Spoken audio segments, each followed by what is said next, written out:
Hello friend, आप सभी को अपने यूट्यूब चैनल कुशीनगर एजुकेशन में स्वागत है। Audio Jungle.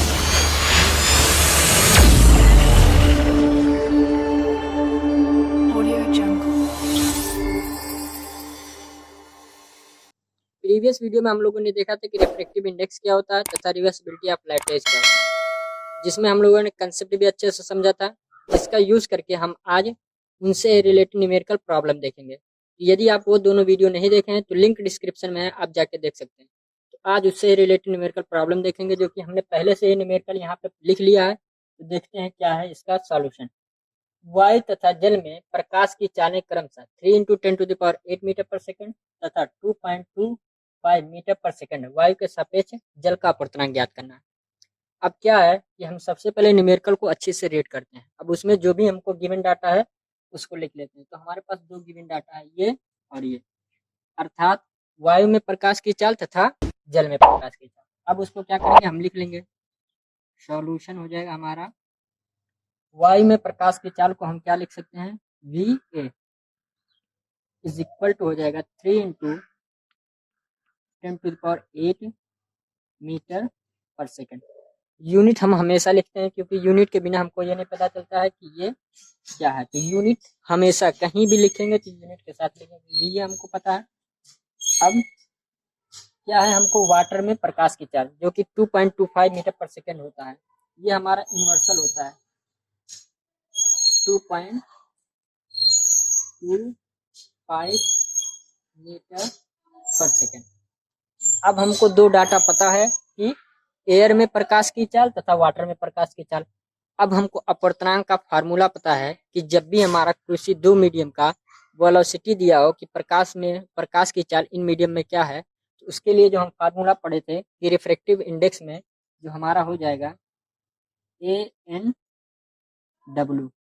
इसका मतलब है कि एयर के सापेक्ष वाटर का अपवर्तनांक ANW क्या हो जाएगा हमारा, velocity of light in air upon velocity of light in air upon में क्या हो जाएगा आपका, velocity of light in water is equal to क्या हो जाएगा, हम लिख सकते हैं VA अपान VW, VA अपान VW। अब हमको क्या VA पता है, VW पता है, अर्थात velocity of light in air और velocity of light in water क्या है हमारा 3 × 10⁸ अपान क्या हो जाएगा हमारा 2.25 × 10⁸। अब क्या है, इसका भी मीटर पर सेकंड होगा, इसका भी मीटर पर सेकंड होगा, तो क्या होगा, दोनों आपस में कट जाएंगे, क्योंकि अनुपातिक राशि जो होता है हमारा उसका कोई भी मात्रक नहीं होता, ये यूनिटलेस होता है। अगर अगर हमारा यहाँ भी मीटर रहेगा, यहाँ भी मीटर रहेगा, तो मीटर मीटर कट जाएंगे, अर्थात ये यूनिटलेस होंगे। अब हम इसको डिवाइड करते हैं, जो हमारा रिजल्ट आता है वो हमारा आता है 1.33। ये है हमारा आंसर, अर्थात वायु के सापेक्ष वाटर का जो अपवर्तनांक होगा वो हमारा होगा 1.33। बस, इसका कोई भी यूनिट नहीं होगा। तो आई होप आपको ये न्यूमेरिकल अच्छे से समझ में आ गया होगा। अब देखते हैं अपना नेक्स्ट न्यूमेरिकल। यहाँ पे हमारा जो नेक्स्ट क्वेश्चन है, क्वेश्चन नंबर 2, कि वायु के सापेक्ष जल तथा कांच का अपवर्तनांक क्रमशः 4/3 तथा 3/2 है। ज्ञात कीजिए कि इसी में है हमारा क्वेश्चन नंबर फर्स्ट, कि कांच के सापेक्ष जल का अपवर्तनांक तथा जल के सापेक्ष कांच का अपवर्तनांक। अब क्या करेंगे, क्वेश्चन को हमने एक मरतबा रीड कर लिया। अब उसमें जो भी गिवन डाटा है उसको सबसे पहले हम लिख लेंगे। तो इसमें गिवन डाटा हमारा दो है, जो कि है वायु के सापेक्ष जल का अपवर्तनांक और वायु के सापेक्ष कांच का अपवर्तनांक, जो कि 4/3 तथा 3/2 है।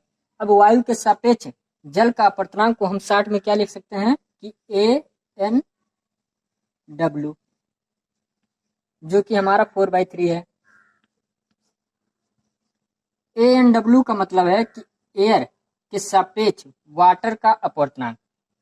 अब दूसरा क्या है हमारा कि वायु के सापेक्ष कांच का अपवर्तनांक, जिसको हम लिख सकते हैं शॉर्ट में ए एन जी, जो कि हमारा क्या है 3/2 दिया है, 3/2 है। अब क्या है हमको यहाँ दो डाटा दे दिया है। अब हम यहाँ देख रहे हैं कि हमारा जो मीडियम है, गिवन मीडियम, वो 3 है। पहला मीडियम क्या है हमारा वाटर वायु है, दूसरा मीडियम वाटर है, तीसरा मीडियम हमारा ग्लास है। जब भी कोई 3 मीडियम होता है तो अगर उसमें से हमको 2 मीडियम का अपवर्तनांक दे दिया है तो हम तीसरे मीडियम का अपवर्तनांक आराम से ज्ञात कर सकते हैं। देखिए कैसे ज्ञात करते हैं। यहाँ पहला क्या है हमारा कांच के सापेक्ष जल का अपवर्तनांक।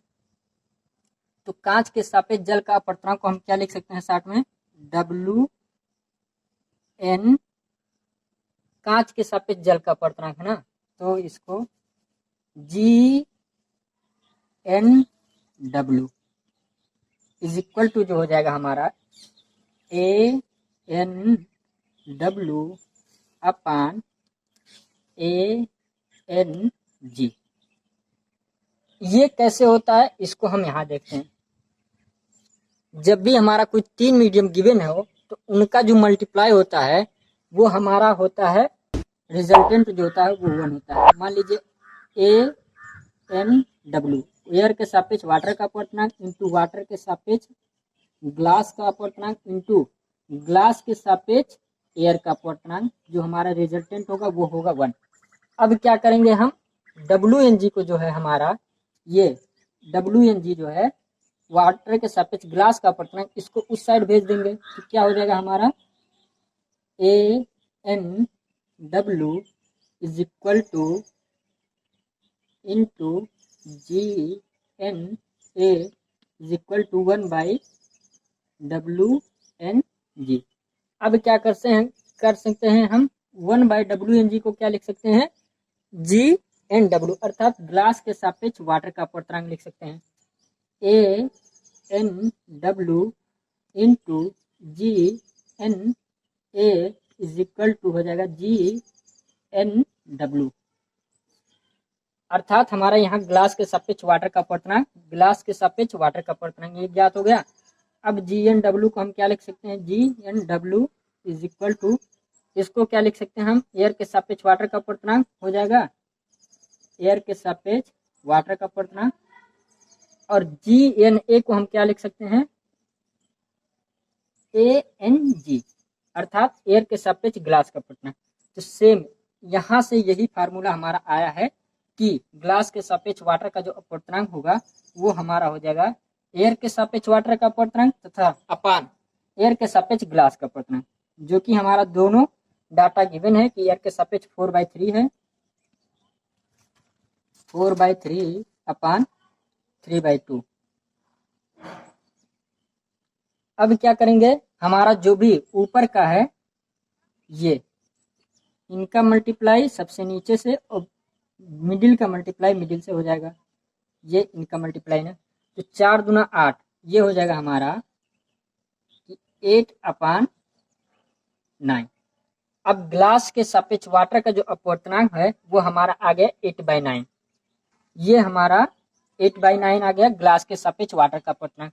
अब पहला तो हमारा आ गया पहला, अब सेकंड देखते हैं कि हमारा क्या है जल के सापेक्ष कांच का अपवर्तनांक। तो इसको हम दो तरीकों से निकाल सकते हैं। एक तो हम डायरेक्ट वैसे ही निकाल सकते हैं कि जी एन डब्ल्यू है, जी एन डब्ल्यू को हम क्या लिख सकते हैं 1 क्या लिख सकते हैं W N G, W N G लिख सकते हैं इसको, जी एन डब्ल्यू को 1/डब्ल्यू एन जी लिख सकते हैं। ग्लास के सापेक्ष वाटर का अपवर्तनांक को हम 1 वाटर के सापेक्ष ग्लास का अपवर्तनांक लिख सकते हैं, क्योंकि ये एक दूसरे के अपोजिट होते हैं, रिवर्सिबल होते हैं। अब क्या है हमको जल के सापेक्ष कांच का अपवर्तनांक निकालना है, अर्थात ये चीज निकालना है। तो हम क्या करेंगे इसको इस साइड लेकर चले आएंगे, W N G is equal to 1/जी एन डब्ल्यू हो जाएगा। अब क्या हो जाएगा हमारा 1/8/9 हो जाएगा, जो कि हमारा ऊपर चला जाएगा 9, तो 9/8 हो जाएगा। ये हो गया हमारा आंसर। जो कि हमारा ग्लास के सापेक्ष वाटर का क्वार्टर निकल गया। ये हमारा था 2, क्वेश्चन नंबर 2। तो ये इस तरह, अब इस तरह मतलब इसको हम इस तरह भी निकाल सकते हैं। अगर निकालें तो हमारा रिजल्ट जो आएगा सेम यही आएगा, 9/8। तो आई होप आपको ये दोनों न्यूमेरिकल अच्छे से समझ में आ गए होंगे। मिलेंगे नेक्स्ट वीडियो में, तब तक के लिए जय हिंद।